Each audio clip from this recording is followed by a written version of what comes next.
नमस्कार दोस्तों, defence news Hindi में आपका स्वागत है। आज की खबरें।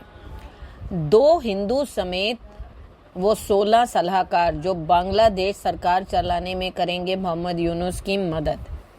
नोबेल पुरस्कार से सम्मानित अर्थशास्त्री मोहम्मद यूनुस ने गुरुवार को बांग्लादेश की अंतरिम सरकार के प्रमुख के रूप में शपथ ली।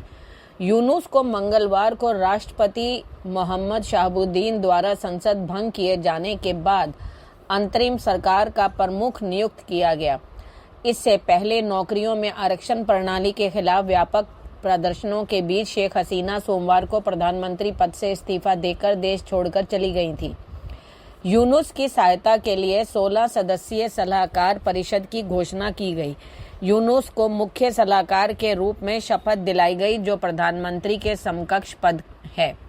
अगला, बांग्लादेशी टका से क्या हटेगी शेख मुजीबू की फोटो।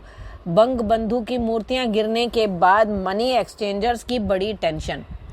बांग्लादेश में तख्ता पलट के बाद जिस इमेज ने इंटरनेट पर सबको हैरान कर दिया, वह थी देश में के संस्थापक शेख मुजीबुर रहमान की मूर्तियों का गिराया जाना।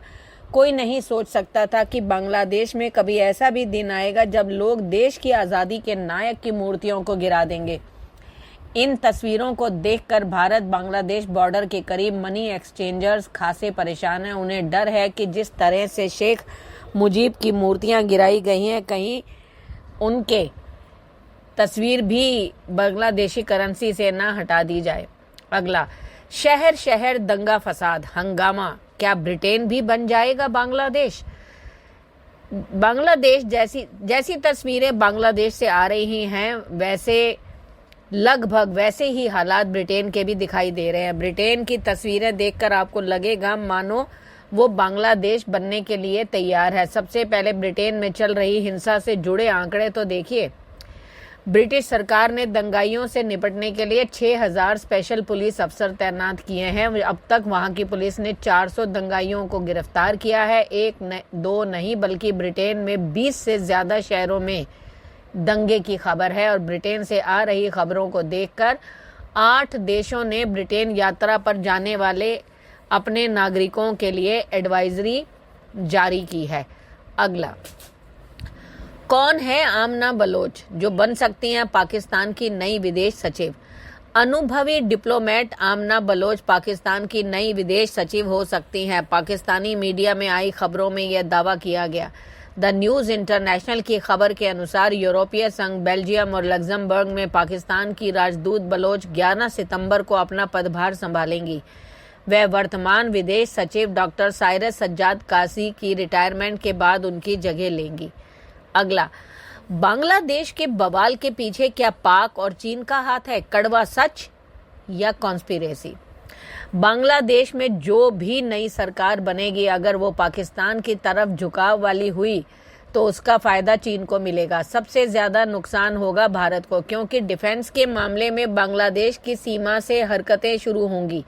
स्मगलिंग, ट्रैफिकिंग, आतंकवाद, घुसपैठ जैसी घटनाएं बढ़ेंगी, यानी एक सिरदर्द और शुरू हो जाएगा। सवाल ये उठ रहा है कि क्या शेख हसीना को बांग्लादेश से भगाने के पीछे विदेशी हाथ है। अगर हाँ तो किसका। मीडिया रिपोर्ट्स के मुताबिक नाम आ रहा है चीन और पाकिस्तान के ISI का। हसीना कई वर्षों से बांग्लादेश की प्रधानमंत्री थी, लेकिन अचानक माहौल बिगड़ा और उन्हें इस्तीफा देकर देश छोड़कर भारत में शरण लेनी पड़ी। ये मामला तब तेजी से आगे बढ़ा जब शेख हसीना की सरकार विरोधी प्रदर्शनों में 100 से ज्यादा लोग मारे गए। मुद्दा उठाया जा रहा था कि एक विवादित कोटा सिस्टम। लेकिन क्या सच में चीन और पाकिस्तान ने हसीना के पीछे साजिश रची। ISI ने बांग्लादेश के छात्रों का इस्तेमाल किया।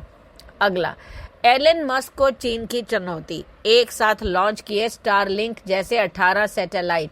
इस साल 108 उपग्रह छोड़ने का प्लान। चीन ने इस साल का अपना 35वां लॉन्च कर दिया है। ये क्यानफैन पोलर ऑर्बिट 01 इंटरनेट सैटेलाइट है, जिसकी लॉन्चिंग लॉन्ग मार्च 6 रॉकेट से की गई।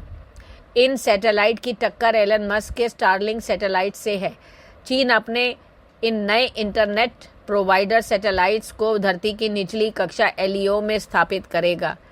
Launching Taiyuan satellite launch centre से हुई है। ये सेंटर चीन के शांक्सी प्रांत में है। इस लॉन्चिंग में चीन की सरकारी कंपनी शंघाई स्पेसकॉम सैटेलाइट टेक्नोलॉजी ने काम किया था। इसी कंपनी का प्रोजेक्ट 1000 सेल्स कॉन्स्टिलेशंस, इसका मकसद है पूरी दुनिया में स्टारलिंक की तरह इंटरनेट प्रोवाइड करना। धन्यवाद।